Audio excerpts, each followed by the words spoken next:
বিসমিল্লাহির রহমানির রহিম। ইয়াকা নাবুদু ওয়া ইয়াকা নাস্তাইন। প্রশংসা আল্লাহ তাআলার। আজ মঙ্গলবার আসরের পর আপনাদের সামনে হাজির।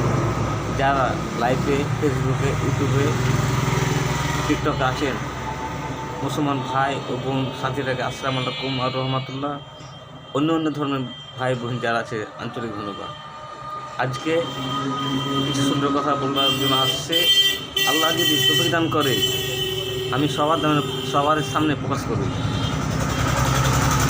আগামী দিনে অনেক দিন ধরে সব জায়গায় কৃষক শ্রমিক দিনমজুর অভিযান আত্মত্যাগ দিয়ে আসছে। যে কৃষক শ্রমিক দিনমজুরের অধিকার স্বাধীনের পর কেউ দেয় নাই। সব মিষ্টি কথা বলে আর নুঙ্গি দিয়ে, কাপড় দিয়ে, ভোটা লেয়ালাই দিয়ে আছিলা জনমকে বাঁধ দেয়।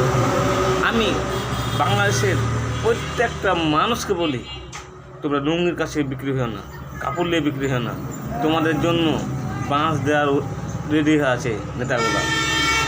কেন? আগামী দিনে সবাই চায় সুন্দর একটা পরিবেশ, ইসলামী বাংলাদেশ। সেখানে যদি ইসলামী বাংলাদেশ হতে হয় তাহলে লাগবে আলেম ওলামা। তাদের আত্মত্যাগ আছে। তারা আল্লাহ রসুলের বিধান, উমর ফারুক, হযরত আলী, আবু বকর আর অর্থমন্ত্রী, এরা যা ছিল তারা মতলব দেশ চাইতে চায়। এরা আসলে জনগণ অধিকার পাবে, কৃষকের অধিকার পাবে, দিনমজুরের অধিকার পাবে। তাছাড়া কেউ দিবে না। একটা চেয়ারম্যান হলো ইউনিয়ন পর্যায় আমির। তিনি তার চৌকিদারকে নিয়ে, মেম্বারকে নিয়ে নামাজ পড়াবেন। একটা এমপি জেলার আমির, একটা প্রধানমন্ত্রী রাজ্যের আমির। তো আমির নয়, এরা হলো শয়তান যারা আছে। এরা ভোট আসলে জনগণকে স্বপ্ন দেখায়। ওরা বলে 50 কোটি, 60 কোটি, 100 কোটি টাকা খরচা করবো। আর খরচা করবে আরও কী করবে? জীবনে জনগণের উন্নয়ন কাজ করবে না। যে জাতি যে পকেট টাকা খরচা করে না, জনগণ করে, সেই জাতিকে আপনারা দেখো।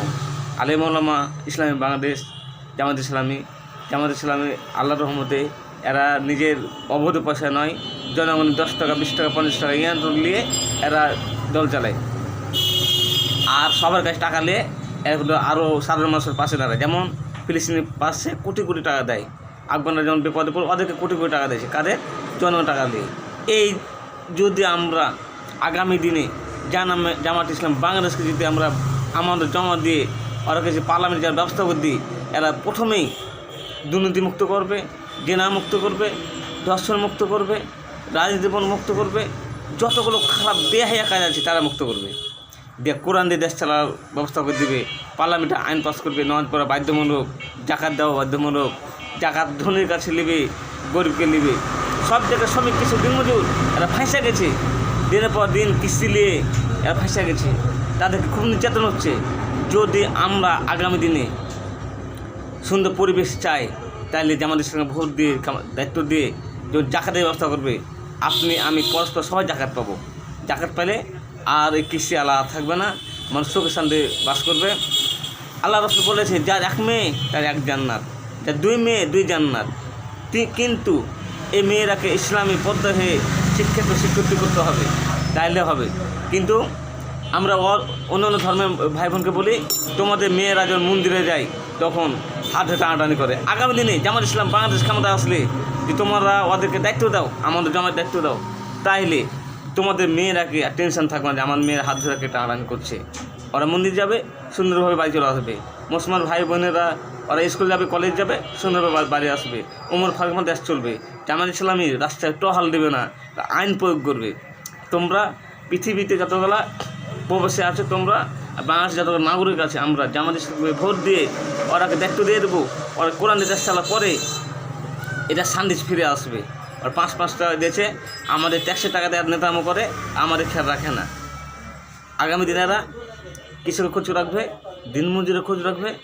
আর এবারে কথা শেষ করছি। আসসালামু আলাইকুম রহমতুল্লাহ।